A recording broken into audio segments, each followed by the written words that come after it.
Mas afinal, o que é a inflação? O que a inflação provoca no dia a dia do brasileiro, da pessoa mais simples até a pessoa de classe média alta, é o que a gente vai discutir hoje nesse vídeo. No meio do caminho. No meio do caminho tinha uma inflação. Tinha uma inflação no meio do caminho. Tinha uma inflação. No meio do caminho tinha uma inflação. Nunca esquecerei desses acontecimentos, na vida de minhas retinas tão fadigadas. Nunca esquecerei que no meio do caminho tinha uma inflação. Tinha uma inflação no meio do caminho. No meio do caminho tinha uma inflação. Parafraseando aqui o autor Carlos Drummond de Andrade, em seu poema No Meio do Caminho, a gente pode substituir: no meio do caminho da economia brasileira tinha uma inflação. Infelizmente, essa é uma saga brasileira que vem nos acompanhando há décadas. O Brasil é um país que conviveu por décadas com inflações muito elevadas, por vários contextos da economia brasileira, por enormes gastos públicos. Na década de 60, o Brasil teve dificuldade de enfrentar a inflação. Foram inúmeros planos inventados, planos heterodoxos, planos mal sucedidos, planos que versavam até sobre o direito e a liberdade individual, como foi o confisco da poupança na década de 1990 e anteriormente no plano Sarney, que foi o congelamento de preços. Afinal, a inflação ela tem uma solução? Sim, ter solução tem, só é que isso é de longo prazo e o país precisa desenvolver, criar institucionalidade para que a gente consiga pelo menos ter uma inflação razoavelmente controlada. Inicialmente, a gente vai analisar aqui dois vídeos antigos, um atual de uma pessoa contando uma história anterior, outro uma reportagem da década de 80, 90. Se o abate dos bois não se normalizar nos próximos dias, o governo promete que vai lançar mão da Lei Delegada número 4 e confiscar o boi no pasto. A Polícia Federal e a SUNAB já estão preparadas para o confisco. Nós fomos buscar 2.000 e trouxemos 2.000. A maioria dos pecuaristas vem colaborando com a população, colocando gado para o abate. Mas uma minoria de sonegadores e especuladores ficou contra a população. E é contra esses que o governo está agindo. Nós vamos tentar achar apenas 10 produtos. Dos 10 produtos da nossa lista de compras, nós só conseguimos encontrar 6. O arroz, este papel higiênico que só tem agora desta marca, o óleo de soja que também só tinha desta marca, o feijão, o sabão, os únicos que ficaram na prateleira, a carne e, é claro, de segunda. Olha que eu passei por 15 planos econômicos. Eu vi hiperinflação, vi confisco, vi cada coisa surreal. Vi mudar o nome da moeda 3 vezes, vi tirar 3 vezes, tirar 3 reais. Mas e como que era essa loucura? Como que era ter uma indústria na época da inflação máxima? Maluco. Completamente maluco. Você imagina que às 8 horas da manhã eu trocava o preço e às 4 horas da tarde eu trocava o preço de novo. Às 2, 3 horas da tarde, eu tocava o preço de novo. E aí chegava uma hora que você nem sabia mais se o teu preço estava certo ou errado, porque você começava a perder a referência. Então, eu falava, a gente tinha o preço do McDonald's, de um Big Mac do McDonald's, e tinha o preço de uma caixa de fósforo. Então, eu sempre tinha o preço desses dois produtos. Todo dia de manhã, alguém me trazia o preço do McDonald's e da caixa de fósforo. Aí eu olhava o meu preço em relação a eles, para ver se eu não estava muito louca, se eu não tinha subido demais ou de menos. Nem sei se ele sabia tão melhor do que eu, mas assim, era para mim, foi o que eu escolhi. Falei, vamos escolher 2 coisas mais doidas e vamos escolher isso como referência. E aí escolhi esses preços. Como foi observado nos 2 vídeos, o primeiro trazendo um contexto de congelamento de preços, de tentativa do governo acabar com a inflação na canetada. É uma ideia romântica, é uma ideia muito fácil de achar que problemas complexos se resolvem facilmente com a caneta. Infelizmente, questões complexas não têm soluções fáceis. E o Brasil conviveu na década de 1960, 1970, 1980, início da década de 1990, com inflações que passavam a mais de 1000% ao ano, cerca de 20%, 80%, 100% ao mês.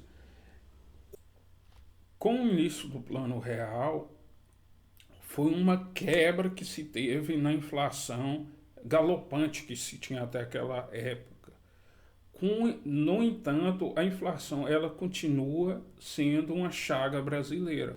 Só é que hoje, a maneira que a inflação ela está funcionando, da forma que está, é uma inflação que pelo menos você tem uma certa previsibilidade. Ou seja, igual eu estava falando lá no vídeo, uma empresária não sabia nem como ela analisava se ela estava cobrando caro ou estava cobrando baixo pelos produtos que vendia, porque o parâmetro de análise do preço já tinha se perdido. Por que isso acontece? Porque no sistema capitalista de produção, os preços é um dos sinais mais importantes. O preço, a demanda, são base para que um empresário pequeno, grande ou uma multinacional invista.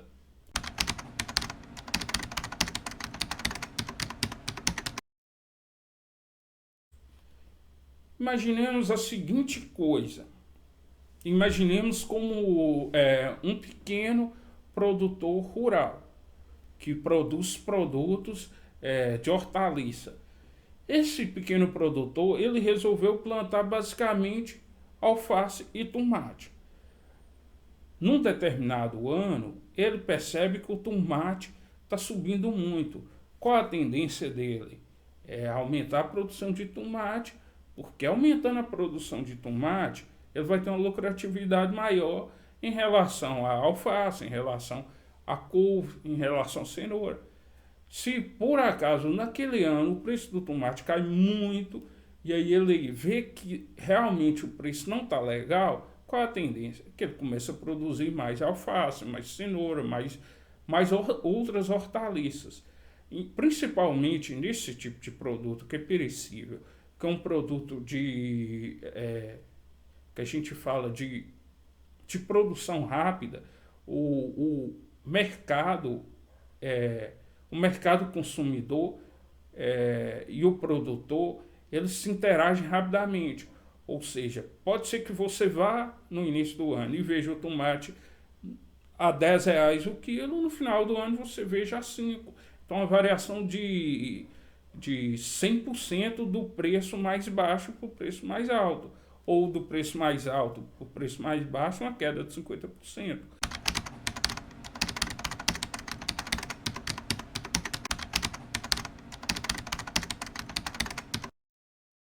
De novembro saiu a inflação do mês de outubro de 2021. Aqui nos últimos 12 meses aqui do G1, a inflação deu 10,67%, ou seja, está beirando os 11%. Conforme a gente falou, cada família tem seus gastos e a inflação, o IPCA, pega famílias de 1 a 40 salário mínimo. Ou seja, você pega a maior parte das famílias brasileiras e nessa cesta de serviços e produtos, tem produtos que a classe média alta usa e tem produtos que somente ela que usa. Outros produtos que todas as famílias utilizam, principalmente as famílias mais pobres. A inflação ela é medida pegando informações em várias regiões metropolitanas brasileiras. Não são todas as regiões, é escolhido algumas regiões para fazer o cálculo. Aqui tem Belém, Fortaleza. Só entrar no site do IBGE e aí vocês têm esses dados todos. A média brasileira nos últimos 12 meses, ou seja, é considerado de outubro de 2020 até outubro de 2021. Deu 10,67. Tem regiões que a inflação está menor, igual Brasília, e Aracaju, mas tem regiões que a inflação está muito alta, igual a região aqui que eu resido, que é a Grande Vitória, e aqui também Curitiba, no Paraná. Aí, por cada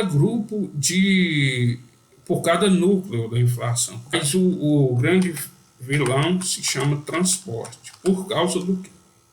19%. Por causa do aumento dos combustíveis. Aqui é a gasolina, por exemplo. A gasolina subiu 42%, o etanol 67% e o óleo diesel 41%. Em compensação, por exemplo, outro produto que subiu muito, mais ligado aos gastos em domicílio, que foi o gás, né? O gás, botijão de gás, subiu 37% nos últimos 12 meses.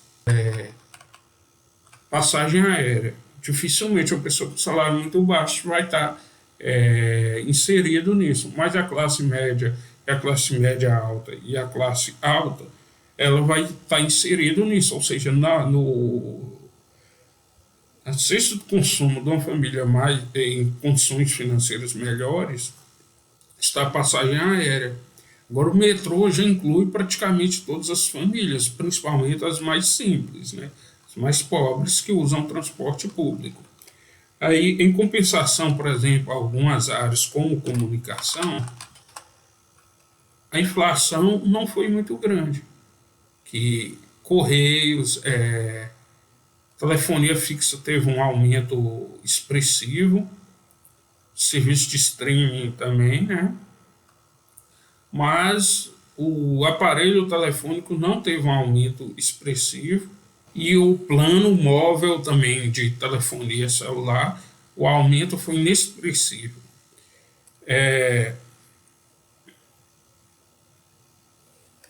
Um outro produto que subiu muito foi as carnes, mas a carne de porco, a subida dela não foi tão grande.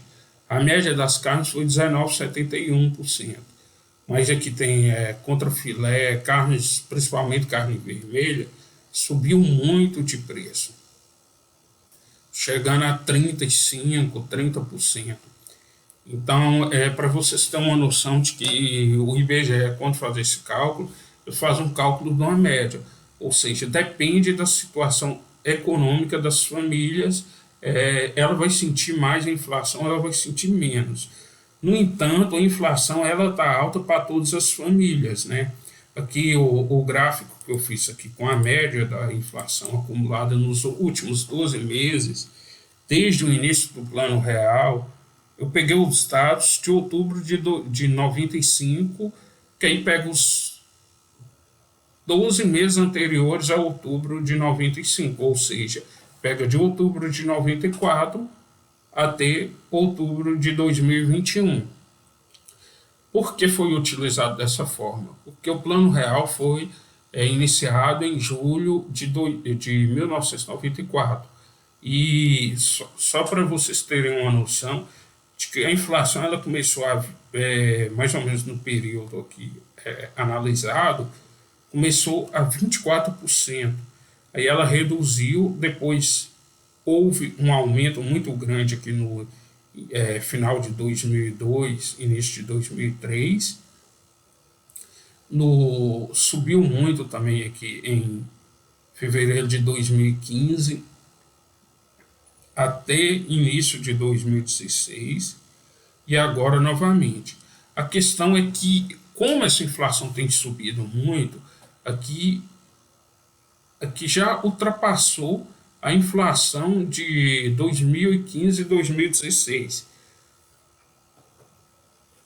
Vamos voltar aqui à análise. Ou seja, a inflação ela tem subido muito. O que significa isso? Que as famílias têm perdido o poder de compra. Automaticamente, quando a família perde o poder de compra, ou seja, se a família está acostumada a comer uma quantidade X de carne, o poder de compra dela, a carne sobe muito, a pessoa vai parar de comer a carne ou comer menos, ou vai ter de substituir por outro produto. A questão é que, devido à Covid também, há um número gigantesco de pessoas desempregadas. E nesse contexto da inflação subindo, o Banco Central tem como obrigação tentar controlar a inflação. Conforme vocês viram lá nos vídeos anteriores, apesar da situação ser muito crítica, comparado ao que era antes do Plano Real, a situação ainda é muito melhor. Por quê? Naquele período a inflação ela era galopante. Ela não havia sequer noção de como era se cobrado o valor dos produtos. As famílias, quando recebiam o salário mensal, todo mundo era obrigado, a primeira coisa a fazer, correr no supermercado e fazer toda a compra do mês. Porque no final do dia, os preços eram já ajustados. No outro dia, a mesma quantidade de arroz que você levaria por R$10, naquela época era cruzeiro, cruzados, mas a mesma quantidade de moeda que você utilizava para fazer uma compra, você já não conseguia fazer mais. Então era uma inflação galopante. Apesar da inflação estar muito alta e as pessoas estarem sofrendo com essa inflação, o Plano Real é exitoso, porque mais ou menos uma geração que não conhece o que é mudança de moeda, que era uma coisa muito surreal.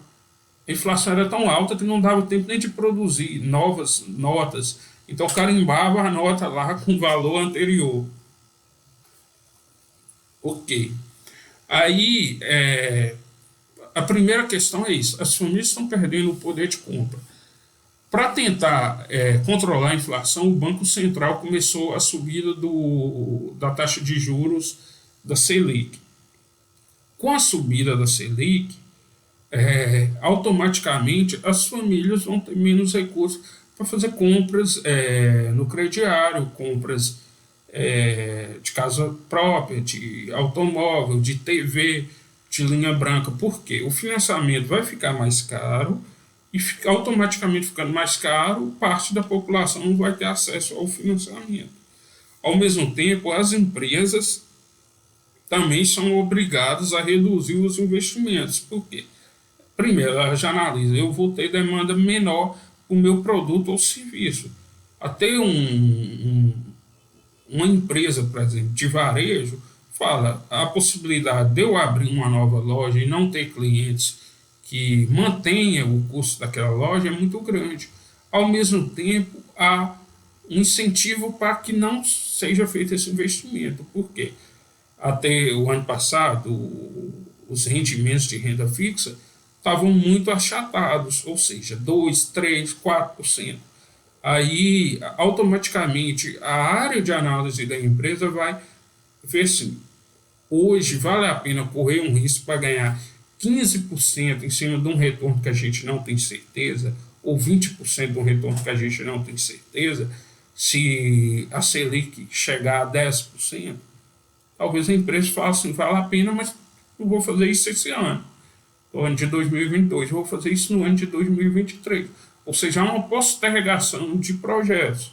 Automaticamente, a postergação de projetos significa um PIB menor. Então, a tendência nos próximos trimestres é que haja uma retração na economia brasileira. E, ao mesmo tempo, para o investidor que investe em renda fixa, há uma possibilidade de ter um ganho melhor. Por quê? Porque os juros estão subindo, a inflação também está subindo, ou seja, tem que fazer uma análise até de qual produto adquirir. Por quê? Pode ser que o produto que você adquira não consiga nem manter o poder de compra do investimento, ou seja, do poder de compra do dinheiro, ou seja, um investimento que vai te dar prejuízo, não vai dar ganho real. Mas, ao mesmo tempo, os juros têm subido, então aqueles investimentos atrelados a juros mais inflação conseguem dar uma rentabilidade boa para o investidor. Então é isso. Muito obrigado.